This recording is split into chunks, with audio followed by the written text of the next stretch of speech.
guts that Dutton espresso is foul, but I'm so here for it. Well, Mr. Speaker, they are Delulu with no Salulu.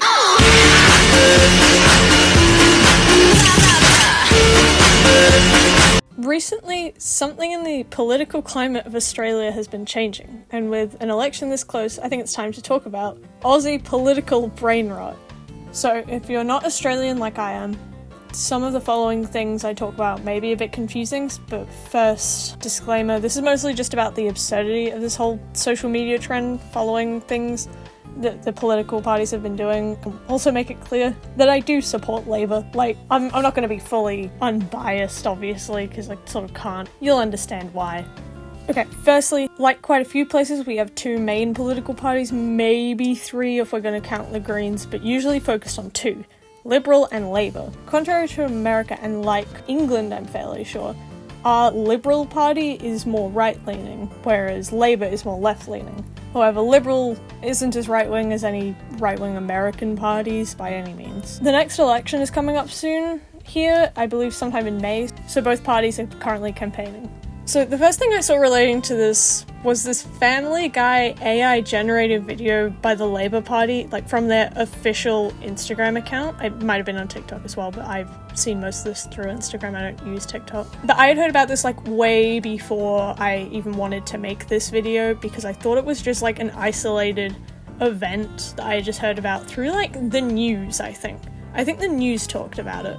But yeah, so I heard about this and I thought it was just an isolated event, so I'll play it now. Louis, Mom, Bobby, Mama. For God's sake, give it a rest, Stewie. Since Labour has introduced cheaper childcare, she can afford to go back to work. Oh, I never heard of this. I didn't think Labour had even done anything. Well, where do I begin? They delivered a tax cut for every taxpayer. Student debt relief, energy bill relief, they got wages moving, increased paid parental leave, giving Australian workers the right to disconnect, building 1.2 million homes. If it weren't for Labour, I'd still be working as a casual at the toy factory, even though they employed me at full-time hours. Stewie, do you know how much it costs in medication to make sure your head doesn't grow any bigger? Well, they've made that cheaper too. Labour has also increased the Medicare bulk billing rate after the Liberals froze it, which forced doctors to start charging patients. But if Peter Dutton gets back in, he's promised to reverse all of that, as well as close the urgent care clinics Labour has opened. Which means if you stack it down the staircase again, we have to take you to the ED. Peter, why should I care about Peter Dutton wanting to gut Medicare? Well, Brian, you're a dog, so it doesn't surprise me that you don't care. You're not allowed in hospitals. So when he was last health minister, he tried to end universal health care by introducing GP co-payments. Then he cut $50 billion from hospitals. Brian, he was so bad, doctors voted him the worst health minister in 40 years. Every Australian will be worse off under Dutton. That's a fact. Authorized. P. Erickson, ALP, Canberra. So yeah, kind of wild. I heard about this months ago, but lately I've been seeing more and more mental shit uploaded to both Labour and Liberal. Usually my friends send it to me because we're all just thinking, isn't it crazy that they're using our sense of humour to promote, hey, this is why we should run the country? Most of Labour's videos are different takes on popular TikTok trends, making their focus on Medicare.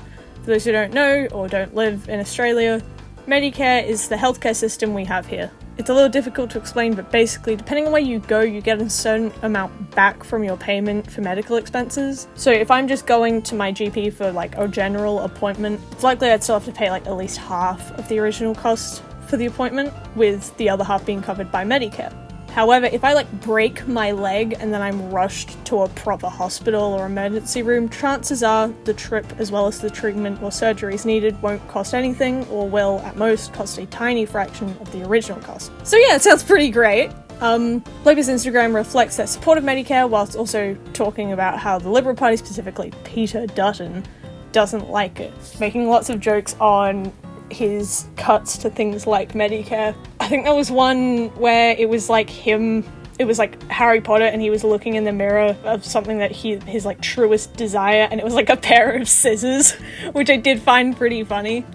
I'm gonna be honest, I don't know much about the Liberal Party's policies. Right now it's not really something that fully concerns me, as I'm under the voting age and don't really have to and can't vote anyway. But it's still something to think about. I know that most people in my life who share the same views as me do not love them. Anyway, here's me going through a couple more videos. Okay, so this is gonna be looking through these because I think it's really funny. So we have the Australian Labour official account. This is all content is authorized by my goat P. Erickson doing all this. So I'm just gonna pick out any that look like they interest me.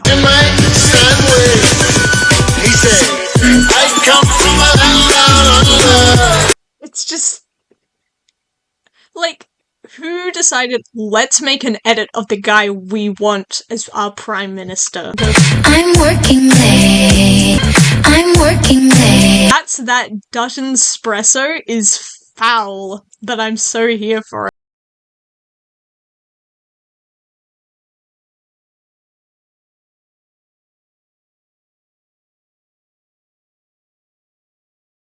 Authorised P. Erickson, ALP. My goat, P. Erickson. Oh, I've seen this one. Now, while I wasn't able to cut everyone I wanted to, I have cut a lot of you. Oh, this is one that one of my friends.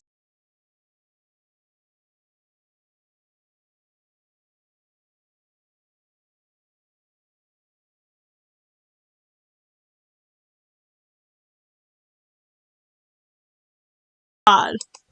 So minions. Luca! Bueno?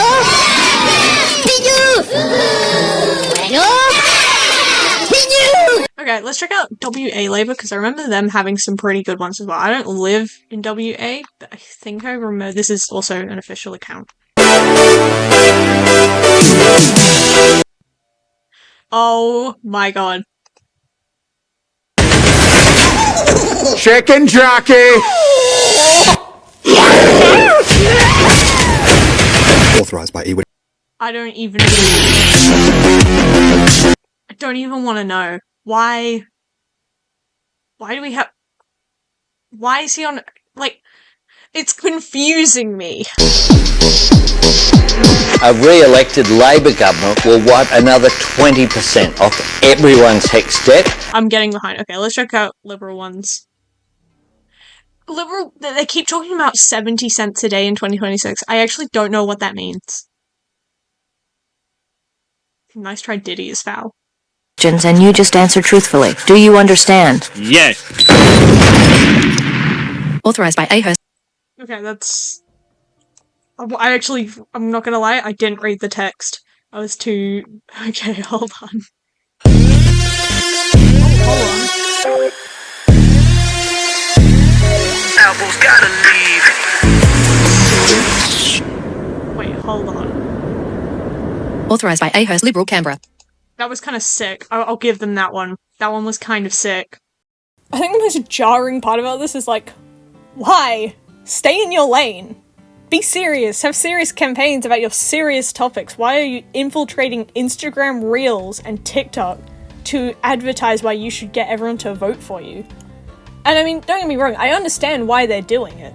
To catch the interest of the younger voting demographic and to feel #relatable to people on the internet. They're also probably doing it so that people like me who have nothing better to do but talk about it, giving their party even more traction. See, I'm self-aware. I just find it actually mental that this is what politics is like. I mean, there's always been some sort of jokey, humorous aspect to political campaigns, you know, insulting the other party, making sort of lighthearted joke with undertones of, but hey, seriously, they will make your quality of life worse. And in a way, this isn't all that different, except it kind of is different because it's literal brain rot instead of just, oh, here's a little political cartoon. Also, it's pretty clear that I'm pretty biased given the fact that I haven't brought up that many of Liberals' videos. Honestly, it's more because I don't really get what they're about. Like, obviously most, if not all of them, are about why you shouldn't vote for Labour, and maybe it's just me, but I think they need to do a better job of outlining their policies within their videos instead of just saying, this guy will do a bad thing. Like, they sort of need to say, and this is the good thing we'll do. Not that I'm on their side or anything, but just a thought coming from some random kid. I did understand that their two main points are about cheaper petrol and tax relief, which I mean, aren't bad, but then again, I've also seen one of Peter Dutton's policies saying something along the lines of schools should be places of education, not indoctrination, which sure is something, I guess. From what I've seen, his policies are usually like, oh, we need to get back to our roots or something like that. I don't even know, man. I don't even want to know. Like, he seems traditional in all the wrong ways. But yeah, the whole Instagram thing is just jarring. Maybe it's the brain rot, but hearing, quote, they are Delulu with no Solulu. Well, Mr. Speaker, they are Delulu with no Solulu. Is just too jarring for me. Or seeing edits that are surprisingly well done, with Medicare at the center, is just, like, wild. Like, give, what's his name? P. Erickson? Give this man, I don't even know what P. Erickson does, but this guy is on a roll. But the thing is, I don't really have that much of an issue with it. For as much as I've gone on and said that I find this new way of advertising jarring or wild, it's actually surprisingly entertaining just due to the absurdity of it. It's the same sort of feeling when your parents randomly throw out a brain rot term like Riz, and you sort of cringe, but it's still entertaining because they should be saying things like radical or something like that instead. Do I think that this technique is actually going to affect that much of either party's voter bases? Probably not a whole lot, but do I think that this is perfectly reflecting how change within political climates can be good? Yeah, probably. I don't know. Politics isn't my strong suit. This is a lie. I actually am very invested, but that's it. Hello, hope you enjoyed the video. It's been a little while, but it's finally holidays, so I had enough time to edit all of this. Let me know what you think of this whole Instagram, TikTok, political campaign thing in the comments, or leave one if you have an idea for a future video. Thanks for watching.